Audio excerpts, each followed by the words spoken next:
Welcome to my channel. நம்ம இன்னைக்கு நம்ம சேனலில் என்ன பார்க்க போகிறோம்னா, ஒரு ஈவினிங் ஸ்டூடெண்ட்க்கு உண்டான ஸ்நாக்ஸ் தான், நம்ம பசங்களுக்கு உண்டான ஸ்நாக்ஸ் தான். அதில் என்ன பண்ண போகிறோம் பார்த்தீங்கன்னா, பாவு பாஜி தயாரிக்க வேண்டிய இதுக்கு உருளைக்கிழங்கு எடுத்திருக்கேன், பீட்ரூட் எடுத்திருக்கேன், கேப்சிகம் எடுத்திருக்கேன், காலிஃப்ளவர் எடுத்திருக்கேன். உங்ககிட்ட கேரட் இருந்தால் கேரட் எடுத்துக்கோங்க. பட்டாணி நான் ட்ரை பட்டாணியாக இருக்கனால அதை ஊற வச்சுருக்கேன். அதுக்கப்புறம் தக்காளி, வெங்காயம் இதெல்லாம் சேர்க்கணும். ஃபஸ்ட்டு இதெல்லாம் நம்ம வேக வச்சிடலாம் குக்கரில். ஓகே ஃப்ரெண்ட்ஸ், ஃபஸ்ட்டு இதை வேக வச்சிடலாம் எல்லாமே. ஹலோ ஃப்ரெண்ட்ஸ், இப்போ நம்ம பாஜி ரெடி பண்ண ஒரு 2 ஸ்பூன் நெய் ஊற்றிக்குங்க. நெய் ஊற்றிட்டு நெய் காஞ்ச அப்புறம் நெய் காஞ்சதும் கொஞ்சம் ஜீரகம் போட்டுப்போம். ஜீரகம் போட்டு அதோடையே நம்ம இஞ்சி பூண்டு விழுது ரெடி பண்ணி வச்சுருக்கோம். இஞ்சி பூண்டு விழுது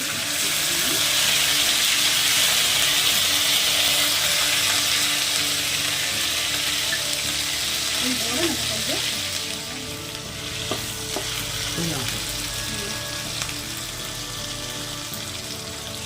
இஞ்சி பூண்டு விழுது ஆட் பண்ணியிருக்கோம். இதோட நம்ம என்ன பண்ணுறோம் பார்த்தீங்கன்னா, கொஞ்சமாக மஞ்சள் போட்டு போட்டுக்கோங்க. அதுக்கப்புறம் மிளகாய் தூள் போட்டுக்கோங்க.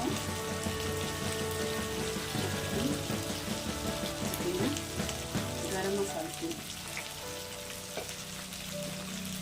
கொஞ்சமாக நம்ம சாட் மசாலா இல்லைன்னா பாவு பஜ்ஜி மசாலா ஆட் பண்ணிக்கலாம். இப்போ இதெல்லாம் கொஞ்சம் இதாகும்போது ஃப்ரை ஆகும்போது நம்ம வெங்காயத்தை ஆட் பண்ணிக்கணும்.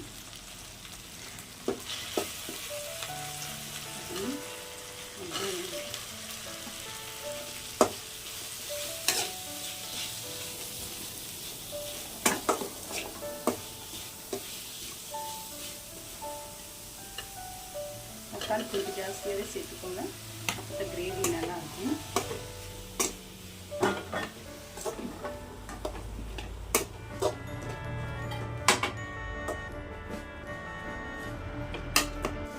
இப்போ இது நம்ம பச்சை வாசம் போகிற வரைக்கும் நல்லா வணக்கிடுறோம். வணக்கினோன்னு ஏற்கனவே நம்ம வேக வச்சு காய் ஸ்மாஷ் பண்ணி எடுத்துருக்கோம். அந்த காயை நம்ம இதில் ஆட் பண்ணணும்.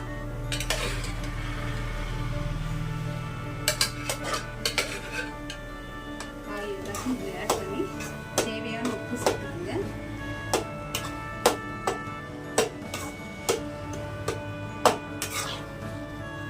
தேவையான உப்பு சேர்த்து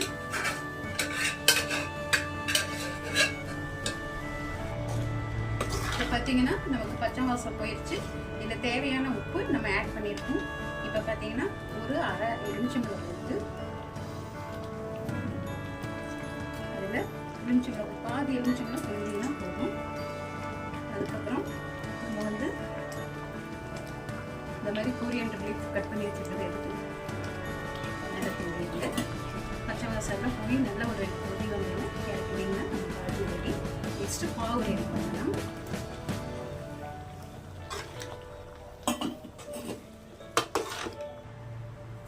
இப்போ கொஞ்சமாக நெய் ஊற்றிக்கோங்க. பாவை எடுத்துட்டு நம்ம இது ஹீட் ஆயிடுச்சுன்னா ரெண்டையும்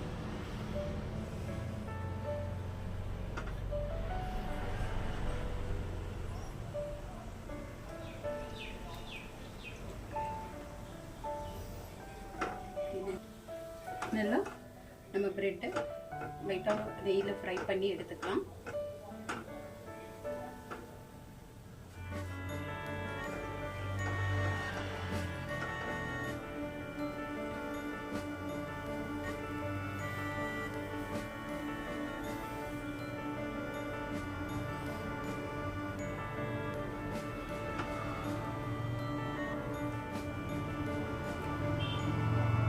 வெளியில் சாப்பிடவே வேண்டாம், நம்மளே வீட்டில் ரெடி பண்ணி சாப்பிட்டுக்கலாம் ஃப்ரெண்ட்ஸ்.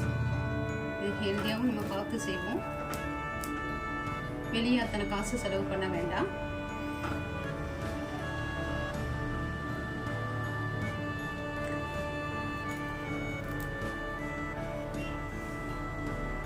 பாருங்க, இந்த அளவுக்கு லைட்டாக ஃப்ரை பண்ணி எடுத்துருங்க.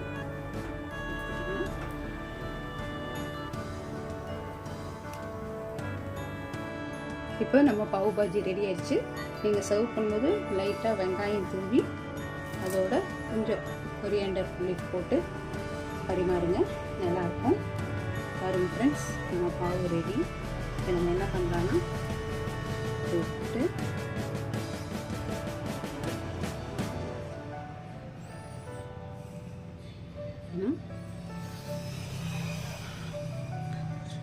நல்லா சூடாக இருக்குது, வேறு சூப்பராக இருக்குது ஃப்ரெண்ட்ஸ். இது நீங்களும் செஞ்சு பார்த்து எப்படி இருக்குன்னு கமெண்ட் செக்ஷனில் சொல்லுங்கள். இந்த மாதிரி வீடியோ போடும்போது நீங்கள் வந்து எங்களுக்கு சப்போர்ட் பண்ணி சப்ஸ்கிரைப் பண்ணுங்கள், ஷேர் பண்ணுங்கள், கமெண்ட் பண்ணுங்கள் ஃப்ரெண்ட்ஸ். ஓகே ஃப்ரெண்ட்ஸ், தேங்க்யூ, பாய் பாய்.